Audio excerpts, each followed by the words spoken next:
Saudara sekalian, saya awali dengan basmalah ya untuk pertemuan kali ini. Kita akan membicarakan mengenai kehidupan di lautan ya. Jadi kalau sebelumnya kita banyak berbicara mengenai fisik, ini kita sekarang biota yang ada di lautan. Nah, biota yang ada di lautan ini nanti terdiri dari beberapa zona ya, dibagi menjadi dua umumnya gitu ya. Ada dua. Yang satu adalah sistem pelagik, yang kedua adalah bentik. Ini sistem pelagik. Nah, sistem pelagik itu terdiri dari tumbuh-tumbuhan dan hewan yang berenang dan melayang-layang di lautan yang terbuka. Karena sistem pelagik itu adalah biota-biota yang memang membutuhkan sinar matahari di dalam kehidupannya. Nah, pelagik ini sendiri, sistem pelagik itu ada dua wilayah. Yang pertama adalah neritik, yang kedua adalah oceanic. Ya, neritik itu yang dekat dengan pantai di atas continental shelf. Nah, continental shelf nanti Anda bisa mengingat lagi pada pertemuan yang terdahulu. Jadi ini continental shelf itu adalah batas antara pantai sampai laut sekitar kedalaman 200 meter. Nah, di sini karena sinar matahari cukup gitu ya, cukup banyak, kemudian dekat dengan pantai, maka karakteristik biota yang ada di wilayah ini adalah populasinya paling banyak. Gitu ya. Daerah ini dangkal dan menerima sinar matahari yang cukup. Kemudian yang kedua, ini masih karena berbatasan dengan pantai, pasti dipengaruhi oleh proses-proses yang ada di continental shelf. Gitu ya, seperti proses daerah continental shelf itu masih ada inflow dari air sungai, kemudian variasi musim gitu ya, sehingga ada distribusi salinitas dan temperatur. Kemudian selain itu, wilayah ini karena dekat dengan pantai, kita sudah bicara mengenai arus, dipengaruhi oleh upwelling. Upwelling itu apa? Ini adalah wilayah yang kaya nutrien yang diakibatkan oleh arus yang naik gitu ya, dari bawah ke atas. Ini membawa nutrien yang cukup banyak. Nah, itu ya, itu daerah neritik. Nah, ini potensi populasi biotiknya paling banyak.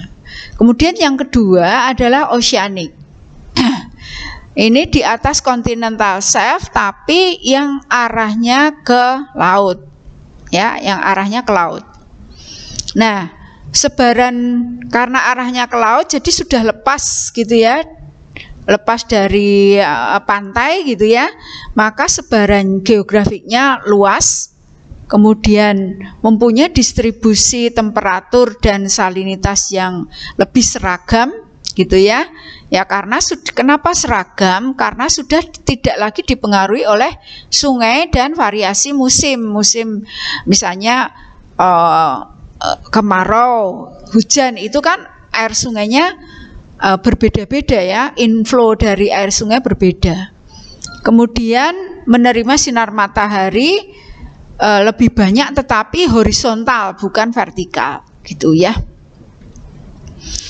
Nah, ini adalah gambaran ya, tadi itu ya, pelagik, wilayah pelagik itu yang di sini nih. Nek littoral, kalau littoral itu adalah wilayah pasang surut, yang ini ya. Littoral itu pasang surut. Nah, ini dia dari sini. Nah, ini ya pelagik realm atau daerah pelagik. Nah, ini dibagi menjadi neritik dan oceanic. Jadi oceanic itu setelah lepas dari pantai gitu ya. Kalau ini kan masih dipengaruhi oleh inflow sungai. Nah, kemudian yang kedua adalah yang Sistem bentik. Nah, ini organisme yang hidup di atas dasar laut. Ya, organismenya hidup di atas dasar laut. Nah, ini jadi di bentik itu yang ini, yang putih ini ya. Nah, bentik itu yang nempel. Ya, yang nempel ini. Nah, yang nempel ini. Gitu. Yang nempel. Ini terdiri atas di daerah litoral, jadi pasang tertinggi sampai pada kedalaman 60 meter. Ini namanya eulitoral. Kemudian pasang itu 60 sampai 200 meter ya. Ini daerah sublitoral. Jadi ada dua litora, itu eulitoral yang pasang tertinggi jadi ke arah daratan, kemudian yang pasang umum itu antara 60 meter sampai 200. Jadi ke sini nih, ke sini. Itu sublitoral. Kemudian daerah bentik itu ya, daerah bentik itu lepas dari litora ya, ke arah dalam. Nah, di sini organismenya ya, ya ini daerah bentik itu ada di wilayah laut dalam, the deep sea bentic zone, yaitu batial, abisal, hadal ya. Jadi batial, abisal, hadal ya. Ini fotik tadi yang sistem pelagik pada yang oseanik, yang ini yang neritik. Nah, gitu ya. Jadi ada dua wilayah. Jadi yang di atas ini neritik sampai ini adalah pelagik. Pelagik itu yang melayang-layang, yang enggak nempel di dasar laut. Nah, itu ada dua ya, neritik dan oseanik. Sedangkan yang nempel itu litora dan daerah laut dalam, yaitu batial, abisal, dan hadal. Nah, sekarang kita bicara mengenai organismenya ya, distribusi organismenya. Itu yang sistem pelagik itu plankton dan nekton. Nah, ini adalah contoh-contoh hewan tumbuhan yang sifatnya bentik atau bentos ya.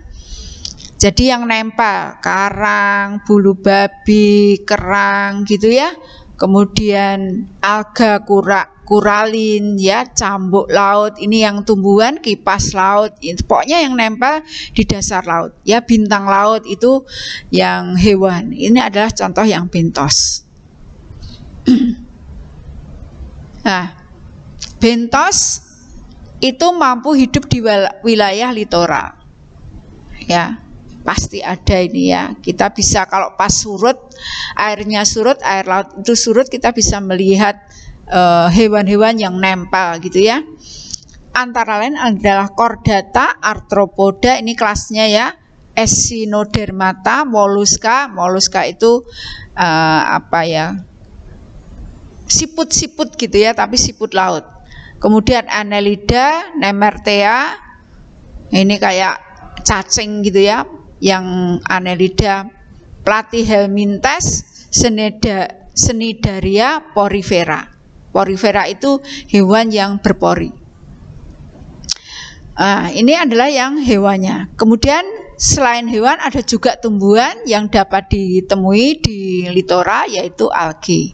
Ini menempel di dasar laut ya. Ini kita lihat ya, kalau pas surut itu bisa melihat alga.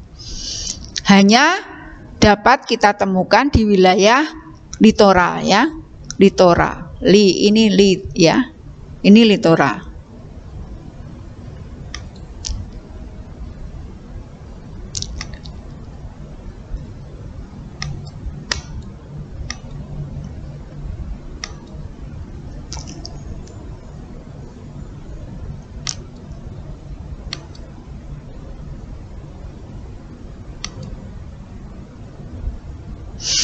Kemudian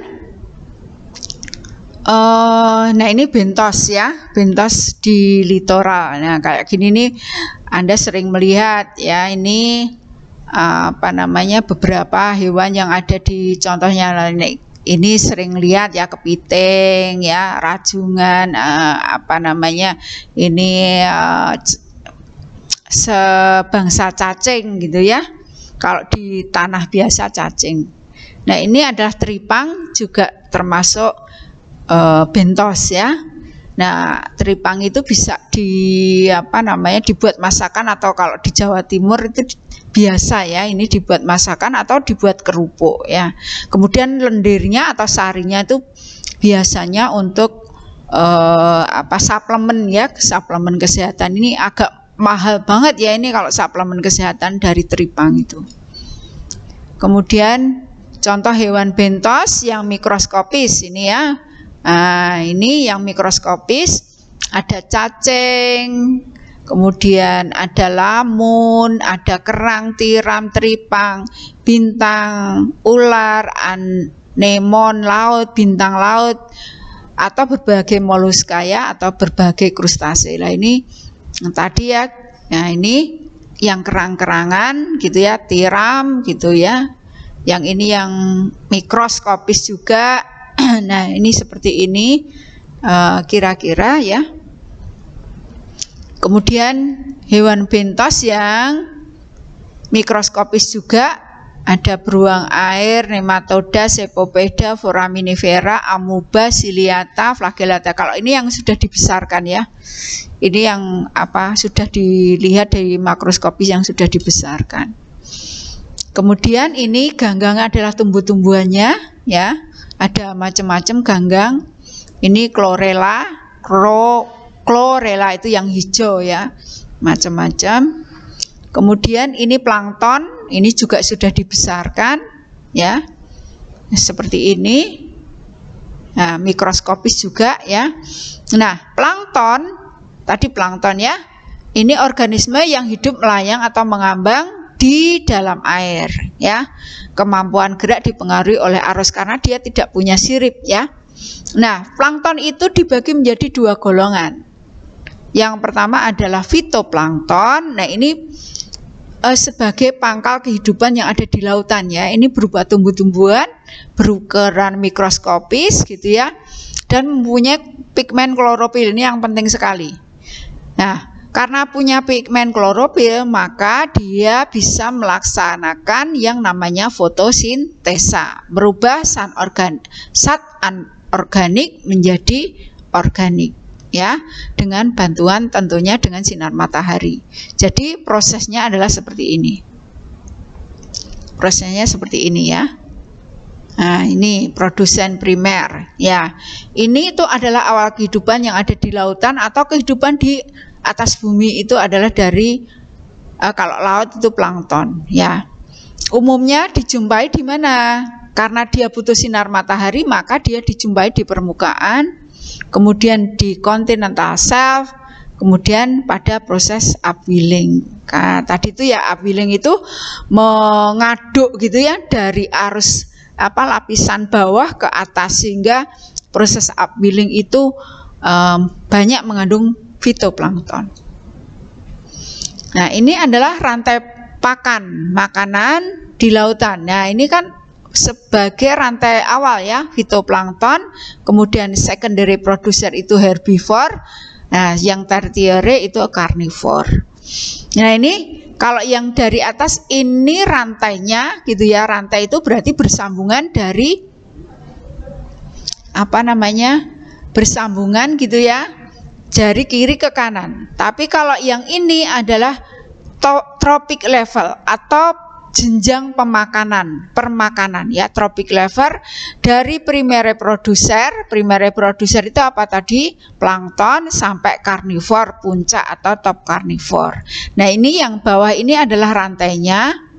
Nah, ini adalah tadi itu ya, yang ini adalah tropik levelnya atau piramida jenjang makannya gitu. Nah, biasanya membentuk limas seperti ini yang terlihat, limas pakan atau piramid gitu ya, food pyramid. Nah, dengan demikian terlihat bahwa fitoplankton ini ini merupakan pangkal rantai pakan. Dan kalau di food pyramid atau limas piramid merupakan fundamen ya, atau dasar dasar makan permakanan dari permakanan yang ada di lautan dari bawah ke atas. Jadi ini fundamennya. Fundamen itu pasti ada di bawah. Nah, oleh karenanya pada perairan yang fitoplanktonnya itu tinggi akan mempunyai sumber daya hayati yang besar. Jadi ini kan tersedia pakan yang banyak. Kalau tersedia pakan yang banyak, tentunya di sini ya rantainya ya pada karnivor tingkat 1 ya banyak, karena di situ tersedia banyak makan. Itu pasti seperti manusia. Jadi kalau ketersediaan sumber pekerjaan itu banyak, pasti di situ akan mengumpul atau penduduk yang banyak. Di sini kalau ikan, kalau di lautan tuh ada fitoplankton, tersedia fitoplankton banyak, maka ikannya juga ikut banyak ya, karnivor tingkat 1, karnivor tingkat 2, karnivor tingkat 3. Jadi ini ketersediaannya yang paling banyak adalah di primary producer. Nanti ke unit yang ke atas atau rantai yang berikutnya itu jumlahnya semakin sedikit, karena unit yang lebih atas atau rantai yang berikutnya itu memerlukan makanan yang lebih banyak daripada unit yang pertama. Kemudian yang berikutnya adalah zooplankton. Nah, grup ini namanya zoo, berarti ini adalah berupa hewan ya, macamnya ada banyak, ada protozoa, coelenterata, mollusca, annelida, krustase. Tadi mungkin sudah disinggung ya. Nah, zooplankton ini ada yang sifatnya holoplankton. Apa itu holoplankton? Adalah hewan yang seluruh daur hidupnya itu tetap sebagai plankton.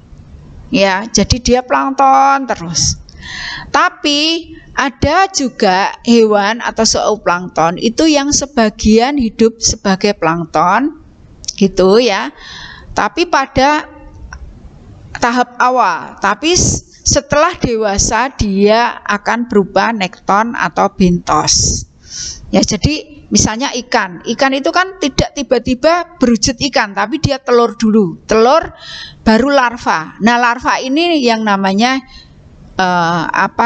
tahap awal atau larva, tahap awal dari nekton gitu ya, ikan. Nah, contohnya adalah meroplankton, atau kalau holoplankton itu sepanjang hidupnya plankton terus gitu ya, hewan dari hidupnya sebagai plankton. Kalau meroplankton itu ketika awal kehidupannya dia sebagai plankton, tapi setelah dewasa menjadi nekton. Nah, contohnya adalah krustase ya, atau kepiting. Tadi ikan juga seperti itu. Nah, kita sekarang bicara mengenai nekton. Nah, ikan dalam jumlah banyak itu disebut dengan nekton. Nah, sekarang nekton itu dibagi lagi ya. Ada pelagic spesies dan demersial spesies. Yang pelagic itu adalah ikan yang berada atau hidupnya di lapisan atas sampai bawah atau di tengah ya. Dari bagian atas sampai tengah itu ya, pelagik.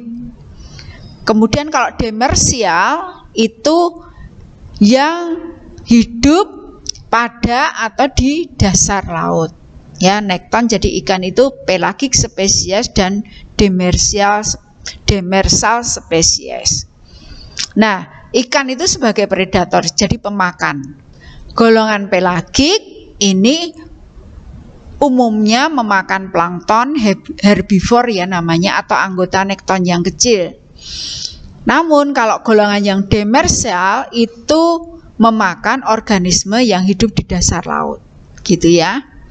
Nah, ikan yang hidup di lautan pada umumnya itu mempunyai organ tubuh yang Nah, ini yang demersal tadi ya, mengeluarkan cahaya gitu ya, karakteristiknya. Kemudian kenapa dia mengeluarkan cahaya? Karena di laut dalam itu tidak ada sinar matahari yang nembus gitu. Di samping itu juga makanannya terbatas. Oleh karenanya biasanya karakteristik fisiknya itu sangat spesifik. Contohnya dia mempunyai rahang yang besar, matanya melotot gitu ya, siripnya besar-besar. Nah, itu yang ikan yang demersal spesies. Nah, ini yang marine nekton ya. Nekton di lautan ini adalah nekton-nekton yang bagian tengah ya, bukan bagian dalam, dari atas sampai ke tengah. Ini seperti ini, jadi siripnya itu masih halus-halus gitu ya. Nah, ini hewan yang hidup bisa bertahan di laut dalam itu anemon laut, bisa berukuran 2 meter, isopoda raksasa, ini ya anemon. Tripang itu di dasar laut juga, tapi yang masih di tengah ya. Kemudian itu tadi ya, yang berkaitan dengan kehidupan di lautan ya. Ada yang di atas, ada yang melayang-layang di atas, ada yang nempel gitu ya. Itu bisa Anda cermati lagi materi saya. Sekian dulu ya. Semoga bermanfaat apa yang sudah saya sampaikan. Saya tutup dengan salam. Assalamualaikum warahmatullahi wabarakatuh.